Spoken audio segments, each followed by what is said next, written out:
Have you ever heard of a leader who came to power at just 34 years old, making him the youngest head of state in the world? A leader who survived multiple assassination attempts within his first year in office. A leader who is trying to rewrite the destiny of his nation, a small landlocked country in West Africa.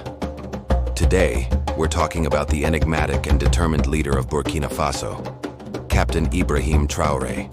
Who is this young captain who has captured the attention of a continent and the world? To truly understand the man, we first need to understand the nation he leads.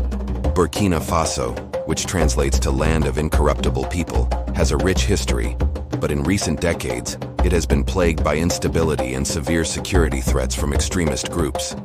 This turmoil created a fertile ground for change, and it was from this very chaos that a new figure would emerge. Ibrahim Traore was born in 1988. He wasn't born into a political dynasty or immense wealth. He was, by all accounts, a bright and ambitious young man. He studied geology at the University of Ouagadougou, but felt a stronger calling to serve his country. In 2010, he joined the army, embarking on a path that would unexpectedly lead him to the presidential palace. As a soldier, Traoré quickly distinguished himself. He was part of an elite anti-terrorist unit, the Cobra Special Forces, and served on the front lines of Burkina Faso's fight against insurgents. He saw firsthand the brutal reality of the conflict. He witnessed the loss of his comrades and the suffering of his people.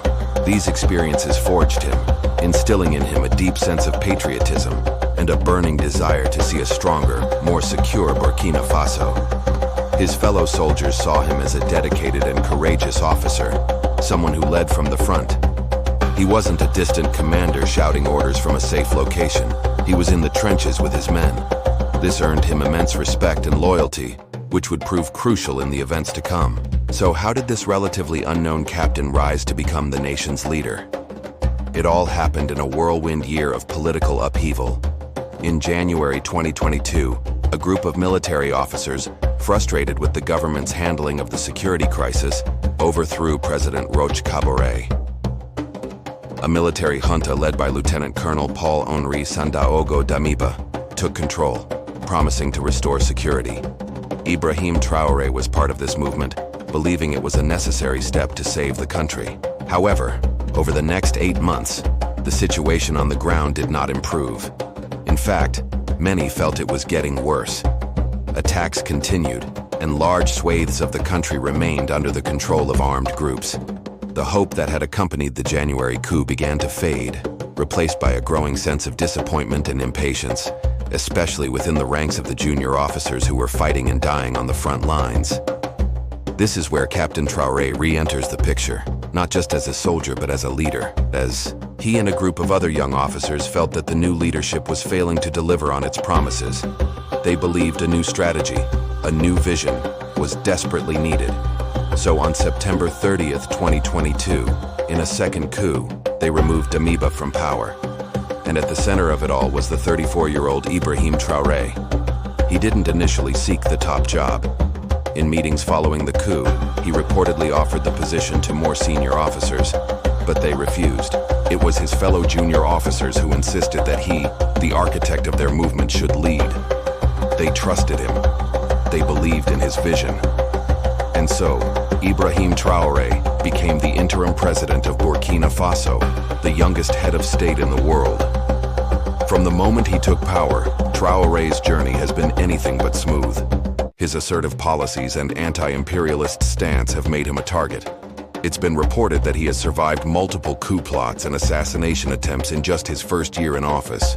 In one widely reported incident, members of his own elite security detail were implicated in a plot against him. In another, an attempt to destabilize his government was thwarted just days before the country's Independence Day. How has he managed to stay alive and in power? A combination of fierce loyalty from his core supporters in the military, a powerful connection with the Burkinabe people, who see him as a symbol of hope and sovereignty, and a highly vigilant intelligence network. He rarely sleeps in the same place twice and maintains a very tight and trusted security circle. His survival is a testament to his strategic mind and the deep support he commands from those who believe in his mission. But what is that mission? What has he actually done for Burkina Faso? Traoré's government has focused on two main pillars: security, and sovereignty. On the security front, he launched a massive recruitment drive for the army and for a civilian auxiliary force called the Volunteers for the Defense of the Homeland, or VDPs. The idea was to empower local communities to defend themselves and to significantly increase the number of boots on the ground. This People's War approach has led to the military recapturing several towns and villages that were previously held by insurgents. While the fight is far from over, there is a renewed sense of momentum and hope that was absent before. On the sovereignty front, Traoré has made bold moves that have reshaped the nation's foreign policy. He demanded the withdrawal of French troops who had been stationed in the country for years, arguing that Burkina Faso must be the primary actor in its own security. He has diversified the country's international partnerships, notably strengthening ties with Russia, Turkey, and other nations, seeking new military and economic alliances that he believes are more respectful of Burkina Faso's sovereignty.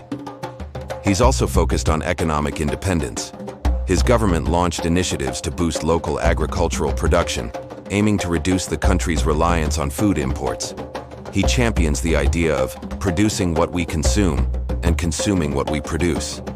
This message resonates deeply with a population tired of foreign dependency.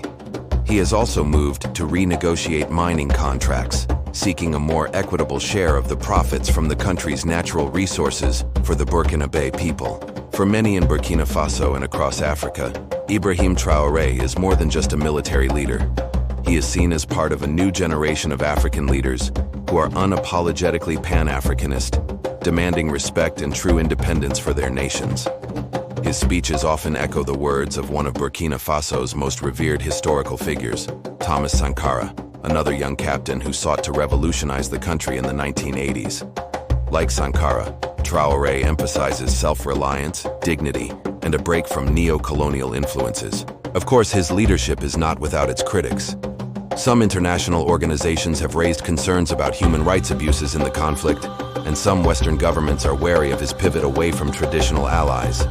The path he has chosen is difficult and fraught with danger, but for now he commands the overwhelming support of his people, who see in his youth, his courage, and his powerful rhetoric a chance for a new beginning.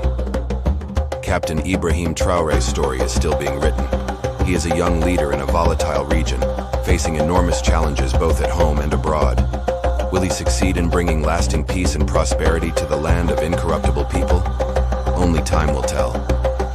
But one thing is certain, the world is watching this young captain, a symbol of a continent's yearning for change, sovereignty, and a brighter future.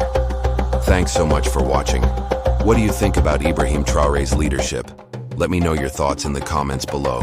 And if you found this video informative, please give it a thumbs up, subscribe to the channel, and hit that notification bell so you do not miss our next deep dive into the figures shaping our world. See you next time.